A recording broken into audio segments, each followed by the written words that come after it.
네, 이번 시간에는 이 겉질 제어계와 운동 조절에 대해서 마지막 이 13장 마지막 부분입니다. 이것은 우리가 무슨 이야기를 하려고 하냐면 임상적으로 우리가 뇌졸중 환자를 신경계에서는 굉장히 많이 우리가 접하게 됩니다. 뇌졸중 환자를. 이 뇌졸중 환자의 움직임의 패턴이 조금 고정화되어 있더라. 그래서 이게 그 원인을 한번 공부해보자라는 이러한 장입니다. 이러한 움직임의 패턴이 상지가 플렉서, 그렇죠. 굽힘이 나타나고 하지가 펌의 형태로 나타나는 이러한 경로들이 왜 존재하는가라는 이야기를 한번 해보려고 하는 것입니다. 그래서 대뇌 겉질의 이렇게 내림로들이 대뇌 겉질의 내림로, 내림 겉질의 내림로를 구성하는 신경섬유들은 어떠한 것이 있느냐라고 이야기를 한다면은 대뇌 겉질은 크게 여기에서 보다시피 대뇌 겉질은 상위 운동신경세포는 제 브로드만 영역 4번 영역에서 내려오는 배츠 원뿔 세포, 이것이 피라미드 세포라고도 이야기하는 피라미드 롤을 만드는 세포입니다. 이쪽으로 내려오는 신경섬유들, 그러니까 우리가 이야기하는 겉질 척수로를 이야기하겠죠. 겉질 척수로가 존재를 하고 있고 여기에서 내려오는 게. 근데 이렇게 내려오는 세포들 수는 겨우 여기서 내려오는 게 운동 조절을 할 때는 4%밖에는 차지하지 않고 어디에서 더 많이 내려오냐 그러면 6번 브로드만 6번 영역에서 내려오는 것이 더 많이 내려오더라 라고 이야기를 할 수가 있습니다. 그래서 우리가 이렇게 본다면은 배츠 원뿔 세포, 이 피라미달 굉장히 큰 세포죠. 여기에서 내려오는 게 이게 피라미달 트랙을 일으키는 세포들입니다. 그렇죠? 그래서 그 다음으로 많이 내려오는 게 그 외에 96% 정도 내려오는 트랙이 좀 키워서 그 다음에 내려오는 게 이 96% 정도 내려오는 게 브로드만 6번 영역에서 내려오는 것입니다. 요거를 어떻게 이야기를 하냐 보면 대뇌에서 이렇게 보게 되면은 대뇌에서도 우리가 여기서 내려오는 이쪽 부위가 브로드만 4번 영역인데 이쪽에서 내려오는 트랙들이 거의 4% 정도 내려오는 피라미달 트랙을 이루고 있고 그 앞쪽에 이렇게 내려오는 게 브로드만 6번 영역입니다. 이 브로드만 6번 영역에서 내려오는 게 96% 정도로 내려오는 아주 많은 신경세포들이 여기에서 내려오고 있더라. 그러니까 이쪽에서 우리가 지금까지는 프라이머리 모터 콜텍스에서 움직임의 조절을 많이 할 것이다 라고 생각했지만 실제적으로는 요 바로 뒤에 있는 브로드만 6번 영역에서 더 많은 움직임의 조절을 하고 있더라 라고 이야기를 하고 있죠. 그 다음에 요 8번 영역, 브로드만 8번 영역에서는 측반 주시를 눈의 움직임을 하는 것을 주관을 하고 있더라 라고 이야기를 하고 있습니다.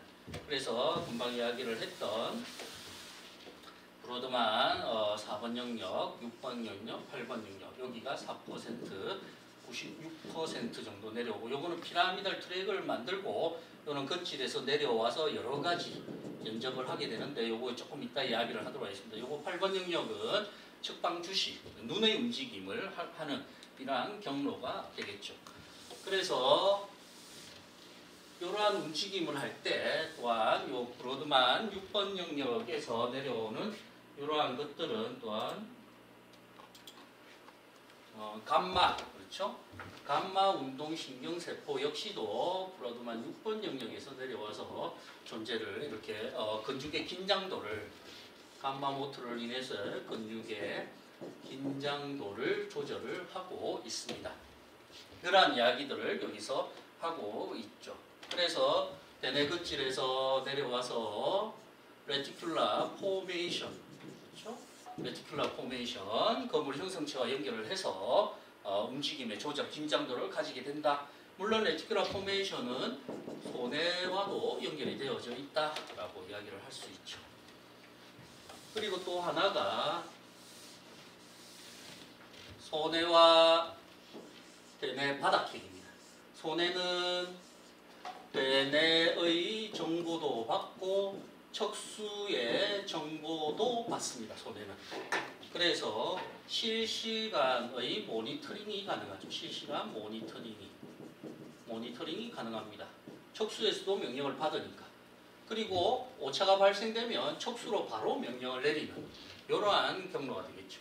하지만 바닥핵은 척수로부터의 정보를 받지 않습니다. 받지 않죠. 오로지 대뇌와의 경로만 존재를 하죠. 그러니까 이 바닥핵은 실시간 모니터링은 불가능합니다. 그러니까 굉장히 스태틱한 정적인 움직임에 많은 관여를 하고 있고 또 실시간으로 계속해서 모니터링을 하고 있으니까 좀 더 동적인 움직임에 좀 더 관여를 하고 있습니다. 대뇌 겉질이 대뇌에서 움직임이 손해로부터의 움직임의 명령을 서로 상호 소통도 하고 있고 바닥핵에서부터도 대뇌는 서로 소통을 하고 있습니다. 하지만 손해는 척수와의 명령고리를 또 하나 더 가지고 있죠. 물론 요 명령고리를 가지려면은 여기에 내줄기, 그렇죠? 내줄기의 핵하고도 연결이 되어서 척수하고 이런 연결이 되죠. 그러니까 좀 더 정적인 이러한 구역을 가지고 있다라고 이야기를 하고 있습니다. 이럴 때 대부분 4번 브로드반 4번 영역과도 연결되지만 이 6번 영역과의 더 많은 연결고리를 서로 가지고 있더라라고 이야기를 할 수가 있는 것이겠죠. 그래서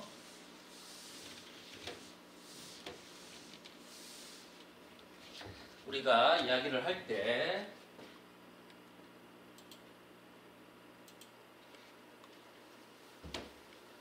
겉질에서 시작을 해서 우리가 브레인스템에 있는 뇌줄기에 있는 여러 가지 핵들을 조절하는 뇌줄기 핵을 조절하는 것들이 겉질에서도 존재를 합니다. 이때는 우리가 뇌줄기에 있는 적색핵이라든지 그렇죠 거물 형성체라든지 그리고 또한 뭐가 존재를 하냐면 안뜰 핵이라든지 이러한 것들을 겉질에서 이렇게 지배를 할 때 브로드반 6번 영역이 되겠죠. 할 때 거의 다 마이너스 억제성 조절을 하고 있더라라고 이야기를 합니다. 억제성으로 조절을 하고 있더라라고 이야기를 합니다. 이 말은 무슨 말이냐면 뇌줄기에 있는 여러 가지 핵들은 굉장히 활동성이 액티비티가 높은 것들입니다. 그래서 겉질에서 이러한 것들을 조절할 때는 억제성으로 조절을 해서 움직임의 패턴을 만드는 것이다 라고 결론을 지을 수가 있죠.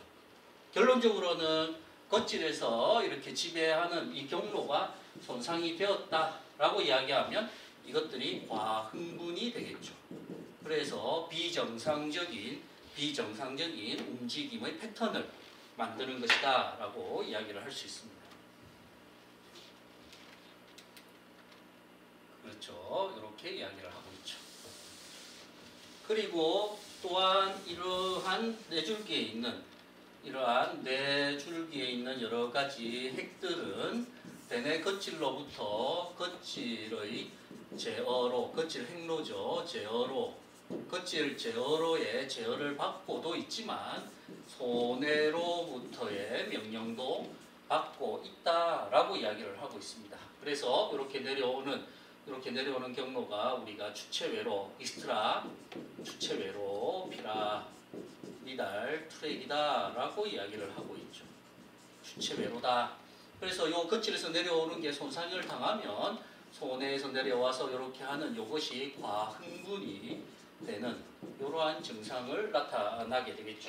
이러한 증상에 의해서 나타나는 것들이 우리가 뇌줄기가 과흥분, 뇌줄기 핵들이 과흥분돼서 나타나는 게 우리가 뇌졸중 환자의 증상으로 나타날 수가 있다라고 이야기를 할 수가 있는 겁니다. 따라서 이러한 주체로 피라미달 트랙과 익스트라 피라미달 트랙, 익스트라 피라미달 트랙을 제어, 그렇죠? 이러한 제어를 하게 되는데 이 뇌졸중이 걸린 환자들은 여기가 손상을 되어서 피라미달 트랙이라든지 익스트라 피라미달 트랙을 조절을 하고 의식적으로 조절을 하고 여기에서 한번 보게 되면은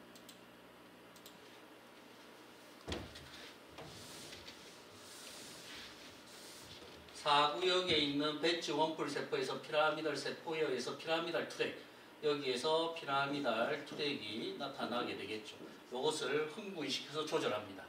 또한 이 6구역, 브로드만 6번 영역에서 내려오는 것들이 익스트라 피라미달 트랙을 제어를 하고 있죠. 너무 과흥분을 시키지 않게 이야기를 하고 있습니다.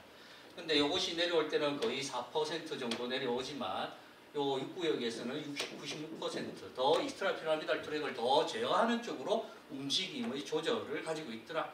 의식적으로 조절하는 것보다 무의식적으로 약간 제어를 하게끔 만드는 것이 우리 움직임 조절에 나타나는 증상이다. 근데 이것이 손상을 당하게 되면 뇌졸중이죠. 그러니까 피라미달 트랙도 잘 되지 않고 익스트라 피라미달 트랙의 제어가 잘 되지 않으니까 손에서부터 내려와서 익스트라 피라미달 트랙이 과흥분을 하게 되는 이러한 증상을 가지고 있는 것입니다. 그래서 이러한 겉질 제어로가 익스트라 피라미달 트랙을 제어하는 이 겉질 제어로가 제대로 작동을 하지 않으면은 우리가 이야기하는 뇌줄기 핵의 과흥분으로 인해서 상지가 플렉서되고 하지가 익스텐서되는 이러한 증상을 나타나는 것입니다. 이럴 때 손해는 좀 전에 이야기를 했듯이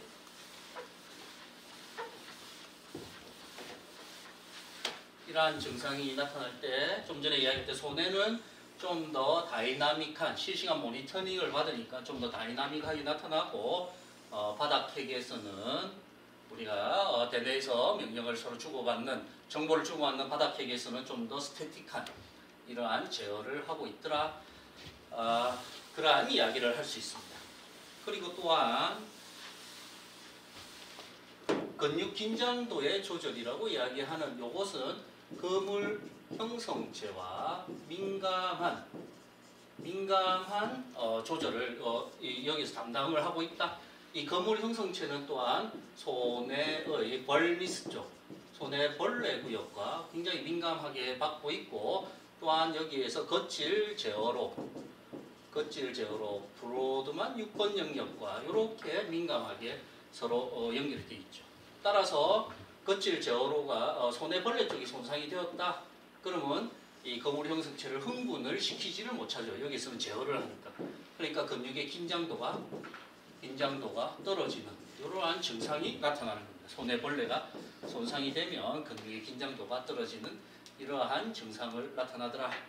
자, 오늘 했던 내용은 겉질 제어로가 존재를 해서 이 겉질 제어로가 익스트라 피라미달 트랙을 제어를 하고 있더라. 요거 자체를 제어를 하지 못하니까 익스트라 피라미달 트랙이 과흥분이 되는 상황을 과흥분을 시키더라. 이 과흥분을 할 때는 요게 손해 쪽과 연결이 되는 것이죠. 이러한 과흥분으로 인해서 뇌졸중 환자의 그러한 임상적 패턴을 나타나게 되더라 라는 이야기를 오늘 하였습니다. 이상입니다.